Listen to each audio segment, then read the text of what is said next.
What if you could crack the exact formula behind 32 hit #1 songs? Max Martin figured it out, and today I'm going to show you how you can use his methods to write hit songs people can't get out their heads. Now this isn't luck, it's not a fluke, this is a proven step-by-step system. And by the end of this video, you're going to have it. Hey, Danny here from Songwriters International. If you're new here, we help songwriters develop their craft by sharing tips, tricks and techniques to write your best possible songs. And today we're going to be breaking down the Max Martin songwriting formula. Okay, so step one, we need to understand that the chorus is king. And there's a very simple reason why Max Martin always starts here. The chorus is going to be the hook. So where Max Martin will first start is with a set of chords and a simple hummed melody. And we are just playing around here to find the catchiest and most memorable tune that's going to work for our chorus. Now this would simply just sound something like this.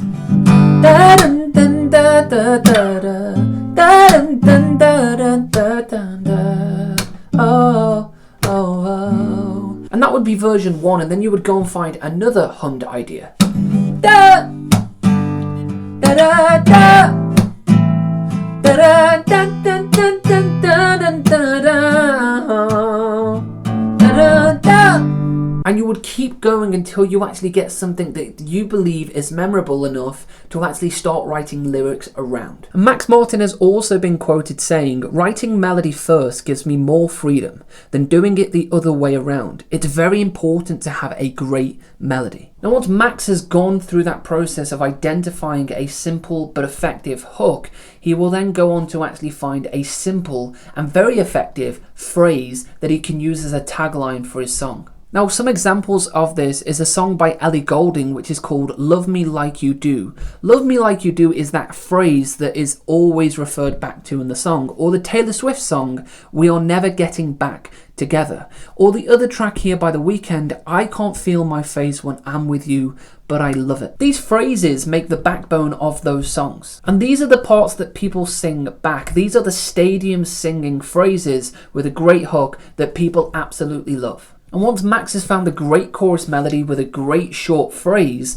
that he knows is going to land, he'll make sure that that chorus comes in no later than 60 seconds. And on average for most of his 32 hit #1 songs, the chorus is falling somewhere between 30 to 45 seconds. That's simply because attention spans are shorter than they ever have been, so we want to deliver that hook to the listener to increase the chances of them staying with the song. Now let's go into step 2 of this, and this is where we're going to dive into creating melodic roller coasters. Max Martin sees songs as emotional melodic rides. No two sections should feel the same. This is key to the success of any Max Martin song, and the key word that you want to take away here is contrast. If you have a verse that is very low key, very chill, then you want to make sure that your chorus explodes for the listener. Or if the rhythm within your verse is moving a lot, then your chorus is going to be very smooth and very simple and not have very much movement within the rhythm of the melody. And after diving into Max Martin's songs, he uses 2 specific melodies. Now those 2 melodies are what we call static and disjunct. Let's look how they are used in these 2 songs.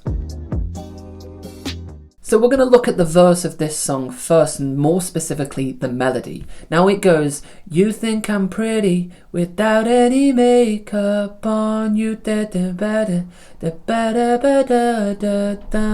melody is very static, it's very conversational. It's not a melody that is moving, it's a melody that is sang very straight, and as I say, it's static. Now the chorus is the complete contrast to that, and that's where it uses disjunct melodies, or they're often referred to as spikes. You make me feel like I'm living a teenage dream. So Max Martin takes the verse static and then the chorus disjunct or spiked, and that is the easiest way that he creates contrast for the different parts of his songs, by just using those 2 simple melodies. This is also repeated in songs like We Are Never Getting Back Together, Taylor Swift, or the other Katy Perry song, which is Raw. So let's put a brief example of this together. We're going to use a static melody for the verse, and then we're going to go into a disjunct melody for the chorus. So 1, 2, 3, 4.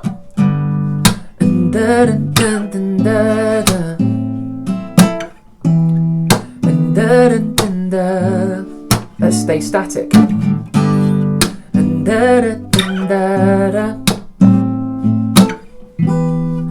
Now disjunct. So